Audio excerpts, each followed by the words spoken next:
Good evening. You're watching the News at 6 with me, Ishan Russell. The News at 6 is all about the day's biggest developing stories, and we'll be filling you in on them over the next half hour. But first, the headlines that we're tracking right now. Prime Minister Narendra Modi releases digital copies of 100 files related to Netaji Subhash Chandra Bose. Political leaders pay tributes on his 119th birth anniversary.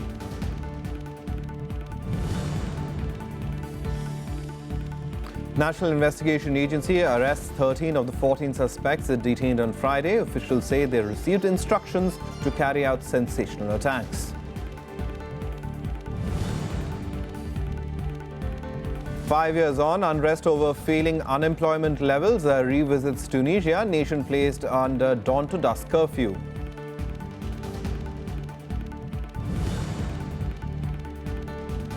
In the U.S., deadly blizzard with record-breaking snowfall slams eastern states. Officials urge millions of people to stay indoors.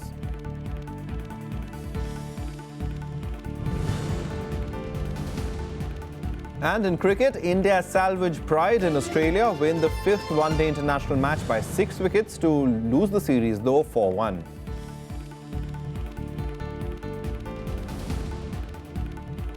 Our top story this evening, Prime Minister Narendra Modi today released in the public domain 100 secret files on Netaji Subhash Chandra Bose. The files are expected to throw light on the disappearance of the freedom fighter 70 years ago. Political leaders cutting across party lines also paid tributes to Bose on his 119th birth anniversary. On the 119th birth anniversary of Subhash Chandra Bose, the Prime Minister releasing 100 secret files, many throwing light on his disappearance and the controversy surrounding his death. The files were declassified and put on digital display at the National Archives of India in New Delhi. The NAI plans to release digital copies of 25 declassified files on Bose every month. While 2 commissions of inquiry concluded that Netaji had died in a plane crash in Taipei on August 18, 1945, a third probe panel headed by Justice M.K. Mukherjee suggested that Bose was alive. The files released on Saturday suggest that Bose died in a plane crash in Taipei on August 18, 1945.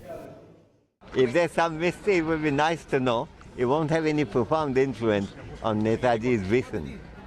To concentrate on the peculiar circumstances of his death, ignoring his message of unity, secularism, democracy would be a huge mistake. Chandra Kumar Bose, spokesperson of the Bose family and grandnephew of Subhash Chandra Bose, welcomed the release of the documents, calling it a day of transparency in India. Many others, including political leaders, appreciated the Modi government's decision. There was also criticism for previous Congress governments since the Nehru era for what Bose's family members called was an attempt to hide the truth. सबसे अहम बात यह है कि ये तथ्य जो है देश के नागरिक से छुपाया क्यों रखा गया है, छुपा के क्यों रखा गया था, इसमें ऐसी कौन सी ऐसी तथ्य है जो लोगों के सामने आने से देश की क्षति हो सकती है, या कहीं पे क्या ऐसी बात है कि देश को जानने की अधिकार नहीं है. It is a era of transparency which under Prime Minister Mr. Modi has been brought, and in this era of transparency, the history is certainly going to be rewritten. एक फर्जी कागज है. जहाँ तक ये कागज जो बांटा जा रहा है, हमारी चुनौती है जो इसके पीछे हैं वो सामने आए, अपना नाम बताएं, ताकि उनके खिलाफ जो देश का कानून कहता है कार्रवाई की जाए. Many leaders also paid tributes to Bose. In a tweet, Prime Minister Narendra Modi said, Netaji's bravery and patriotism endears him to several Indians across generations. Congress Vice President Rahul Gandhi described him as a man of extraordinary courage, a patriot and a charismatic leader. See, the first person to declassify any files was Mamata Banerjee's West Bengal government. So now more files are being declassified today. But the bigger picture is Netaji's memory, Netaji's deeds deserve the dignity of closure. And we do hope in the next 1 year, before the 23rd of January 2017, all this happens and there is closure. By making the files public, the government hopes it has answered a long-standing public demand that is likely to help scholars to carry out research on Bose. Bureau Report, Rajya Sabha TV. Let's go across to our correspondent Akhilesh Suman for more of the story. Akhilesh, as far as the Netaji's disappearance goes, it's become a political hot potato of sorts. Do these release files put that at rest? Actually, till now, we have not got any clue whether Netaji had died or whether Netaji had not died, because whatever materials we have got through these files, it shows that Netaji had died, and one person was also present besides his bed when he was in a very serious condition, and he told that I want to sleep. And in this also there is one mention that Congress was giving rupees 6,000 rupees per year to Netaji's daughter till she was married in 1965. So till now there has been no controversial things that has come out in the open because of these files. But I think that historians will keep studying these materials, and they will try to dig out something more interesting than what we had been perceiving till now. All right, so as far as closure on this particular issue is concerned, how far is that? How many more files are supposed to be declassified, and what's the action as far as that? And what about the Netaji's family's reaction? Because they've been camping in the national capital, asking for justice, asking for the truth. Yeah, Netaji's families are very happy, and they are telling that till last 70 years, the Congress-ruled governments have not done anything, though in between there were many joint front governments also, and even one India government was also led by the then Prime Minister Atal Bihari Vajpayee. Anyway, but the whole family member are very happy, and they want to understand that whether Netaji's life can be learnt more through these files. It is not only the question of death, but also the question of what politics was going on during these days, and during also after he was supposedly dead in that accident. So I think that they are giving a signal that India government has done very favorable thing for the family, and also according to them for the nation, that Netaji's files have come out in open. And as far as the number of files are concerned, government has come out with no reference to that how many files are still there. Though the government is telling that National Archives will also release digital files every month, around 24 digital files every month, so that people can buy those files, they can see on their laptop or computer, and can store them for their own purposes, for research purposes or whatever purposes. But as far as the controversy around the whole Netaji's life was there, till now, the government has come out with no statement that whether Netaji had died a natural death, whether Netaji had died in accident, or whether he was kept somewhere else, either in Russia or anywhere else in the world. All right, so that question remains, but the rest of the documents are declassified. Thanks so much for that for now, Akhilesh, for that update. Well, moving on, the Congress today objected to a letter purportedly written by Jawala Nehru, dated 26 December 1945. The controversial letter has been in circulation on social media for several years. It was, however, not among the files declassified today. The letter reportedly refers to Subhash Chandra Bose as a war criminal and is addressed to former England Prime Minister Clement Attlee. The Congress has called the letter mischievous and fake. Now, the National Investigation Agency today arrested 13 of the 14 suspects it detained yesterday. The arrests were made after simultaneous searches at 12 locations in 6 cities. Those are Bangalore, Tumkur, Mangalore, Hyderabad, Mumbai and Lucknow. NIA officials said they recovered circuits for detonating explosives during the searches. They claimed that unaccounted cash, jihadi literature, videos and material to prepare bombs were also found. All the arrested men are reportedly part of a group named Janud-ul-Khalifa-e-Hind, or the Army of the Caliph of India. The officials said the terror group had similar ideologies to that of the ISIS. They also disclosed that the suspects were under surveillance for some time now. The decision to arrest them was taken after the group received instructions for carrying out some sensational attacks in the country. The residents in North India woke up to a thick blanket of fog as the severe cold wave in the region continues to affect normal life. Flight schedules have been disrupted and rail and road traffic has been thrown out of gear. And there is little hope of respite in the coming days, with the Met Department saying the conditions will prevail. A thick blanket of fog greeted people in large parts of North India on Saturday. Vehicular movement was disrupted and normal life was thrown out of gear. As they stepped out of their homes, people were seen wrapped in heavy layers of clothes, Trying to shield themselves from the cold, bonfires were lit as everyone tried to keep warm. The overcast conditions kept the sun away as the fog caused day temperatures to dip by a few notches. इस समय बहुत ठंड हो रही है, इतना कोहरा हो गया है कि घर से बाहर निकलना मुश्किल हो रहा है। बस जब आग ताप के बस ठंड को दूर भगा रहे हैं, न बारिश हो रही है न कुछ, इतना कोहरा हो जा रहा है कि कुछ दिखाई नहीं दे रहा है। बस सिर्फ ठंड में बहुत ज़्यादा हालत खराब हो जा रही है। कोहरा बहुत पड़ रहा है और दिखाई नहीं दे रहा है और दुर्घटनाओं की संभावना बहुत ज़्यादा बढ़ गई है। In the national capital too, dense fog engulfed the city early Saturday morning. Reduced visibility either delayed or cancelled several trains and threw flight schedules in disarray. The city had recorded its lowest temperature of the season on Friday at 4.2 degrees Celsius. Snowfall in states like Jammu and Kashmir and Himachal Pradesh is the reason behind these frigid conditions. In Jammu and Kashmir, residents are facing a lot of issues due to the freezing cold conditions. The harshest period in winters in Kashmir is 40 days long. It starts on December 21st and lasts till January. Bureau Report, Rajya Sabha TV.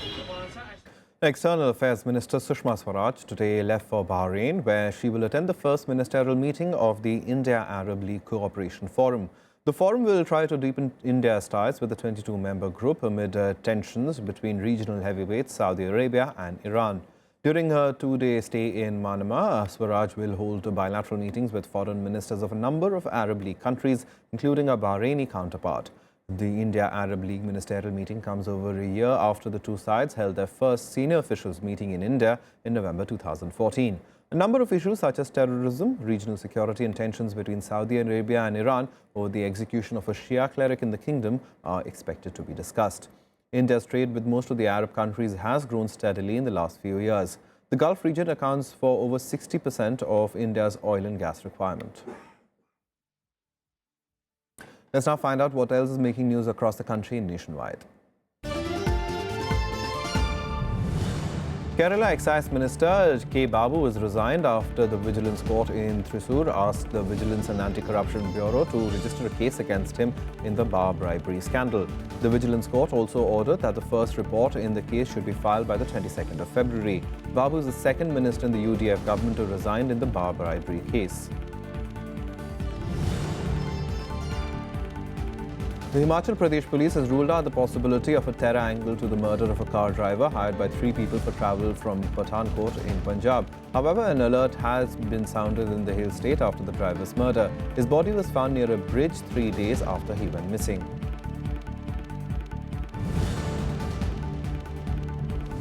A Go Air flight bound from Bhubaneswar to Mumbai made an emergency landing in Nagpur following a bomb scare. All passengers were detained and a thorough check was carried out by security agencies at the Nagpur airport.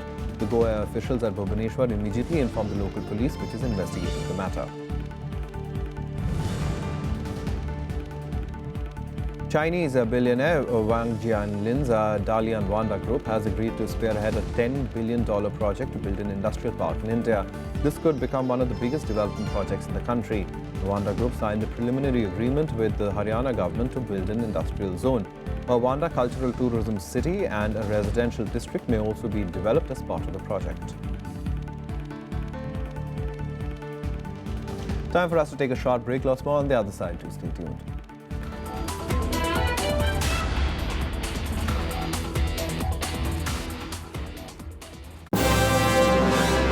I am Ishan Russell. I'm Tracy Shilchi and you're watching News Tonight.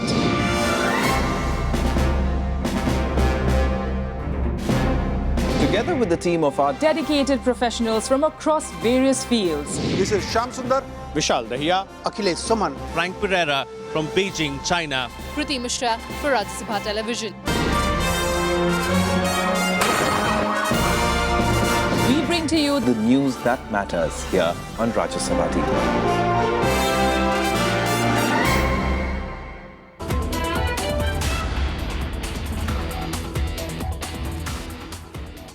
Welcome back. You're watching the news at 6. And now a nationwide curfew was imposed in Tunisia after unrest and protests spread to towns across the country. The massive civil disturbances are revisiting the country 5 years after it overthrew its longtime ruler and moved on to the road of democracy. The government has warned that the current trend could push the country into the hands of the Islamic State terror group in neighboring Libya. After 4 days of protests and rioting, Tunisia placed under nationwide curfew, the nation facing its worst unrest since the uprising 5 years ago that toppled autocrat Zine Al Abidine Ben Ali. جيعان وعنده يعني فقر في جهات وجهات مهمشة وهذا مسألة دائمة ما نجموش نجيو إنسان ما ياكلش ونقول له زيد اصبر لكن يقع وكونه في بعد انطلاق هذه المسيرات.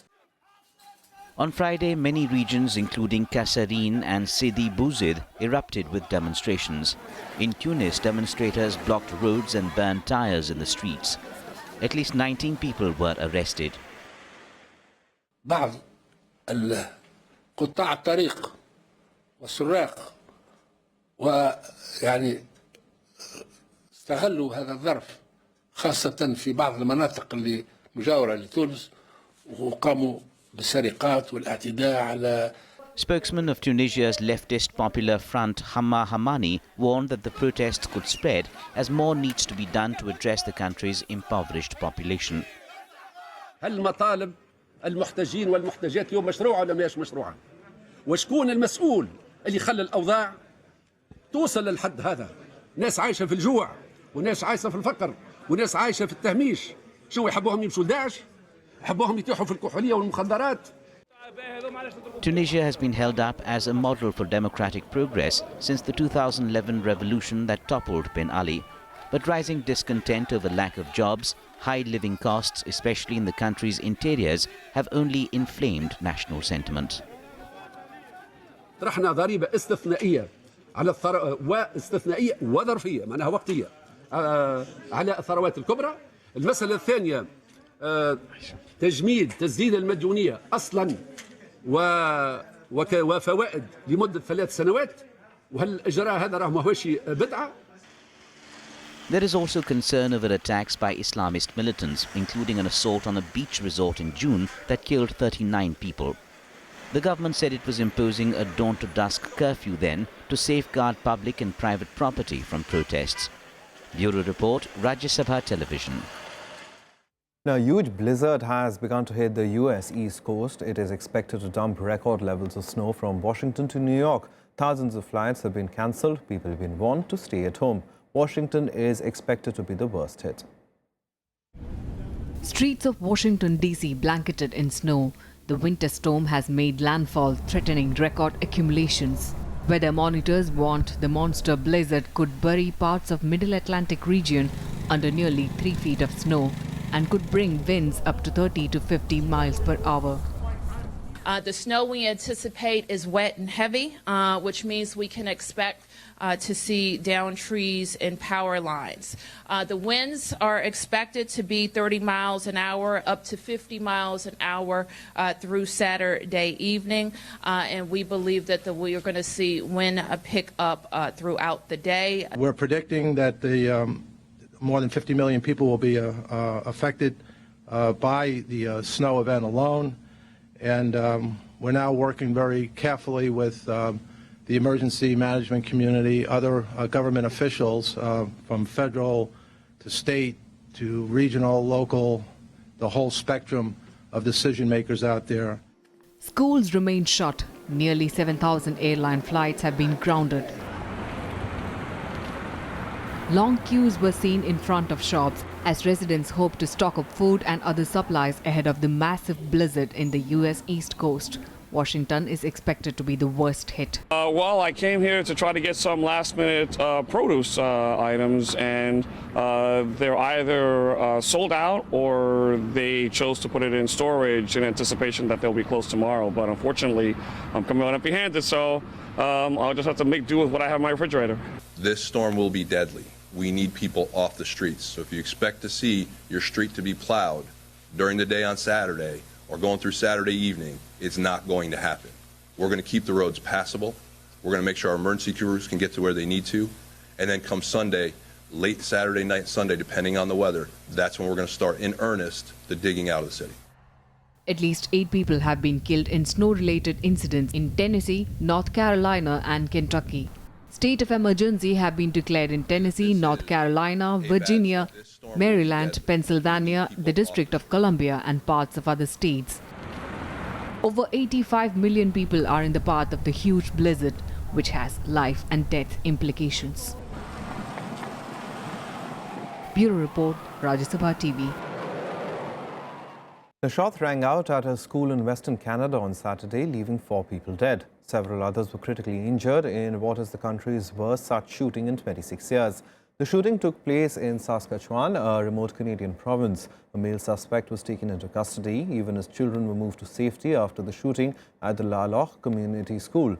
Police was also investigating a second shooting in a nearby residential neighborhood. Several witnesses reported seeing a boy who was either a student or formerly attended the school opening fire inside the building. Unlike in the United States, shootings are rare in Canada, where firearms are more regulated than south of the border. Obviously, this is every parent's worst nightmare. When I spoke with community leaders, they obviously expressed that the community is reeling, and all of us across this country's hearts are going out to the families and to the whole community. There is 4 individuals deceased as a result of this tragedy, and there are other injuries, and they're being treated by healthcare professionals at this time. I can tell you that we have 1 male in custody. Public safety is no longer at risk, and we have secured the firearm. Let's now have a look at all the other international news and global buzz. At least 43 people, including 17 children, drowned when their boats capsized off 2 Greek islands near the Turkish coast on Friday, making it one of the deadliest days for migrants risking the perilous route to Europe from Turkey. It is not clear why the vessel capsized, but witnesses said strong winds were blowing at the time. Hundreds of refugees and migrants are stranded at the border between Greece and Macedonia, enduring freezing cold. Macedonia shut and then opened its border with Greece to refugees several times this week. On Friday, it again stopped accepting refugees heading north from Greece to wealthier European countries, leaving around 750 people stranded on the Greek side of the border.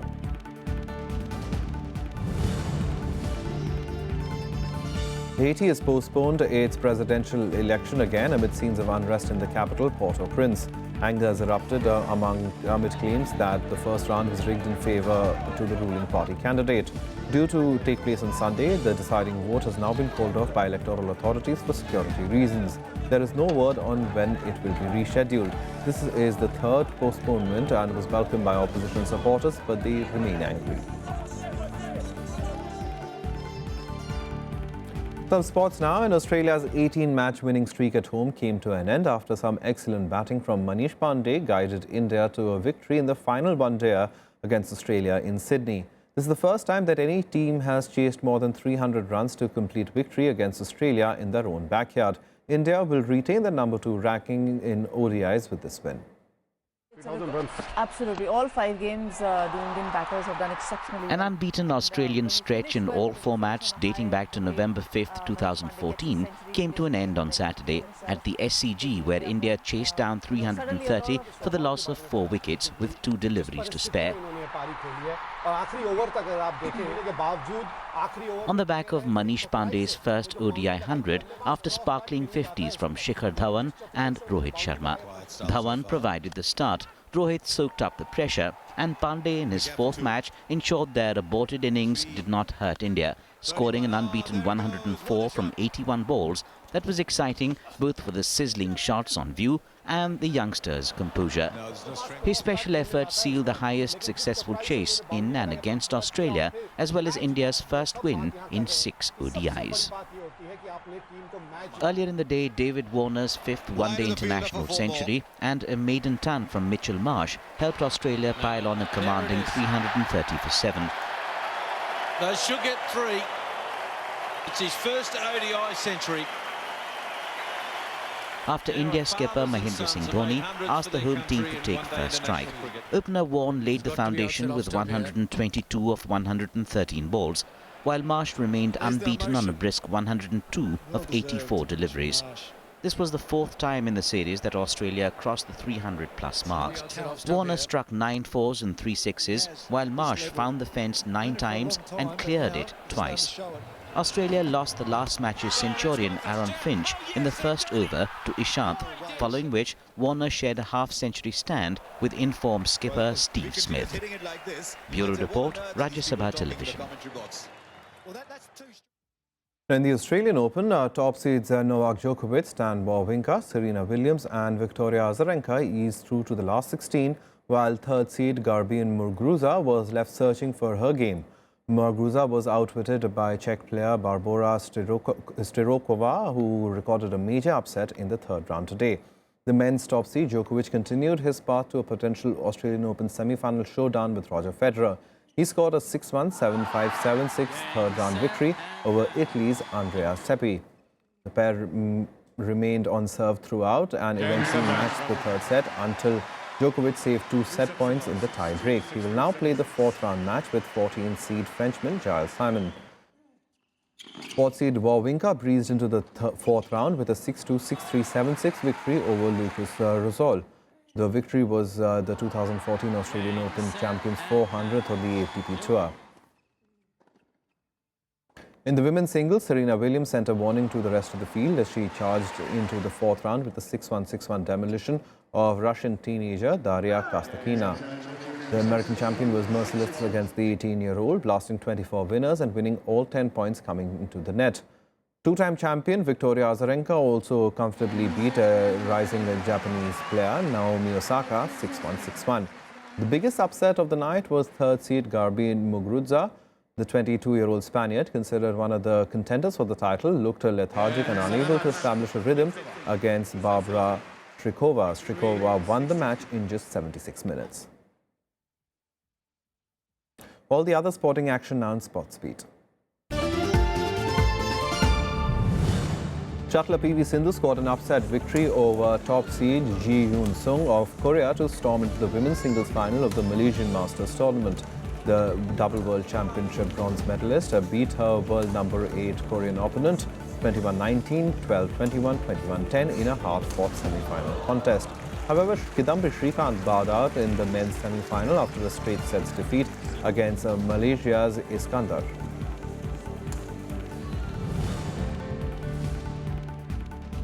Veteran West Indian batsman Shivnarayan Chandrapal has announced his retirement from international cricket.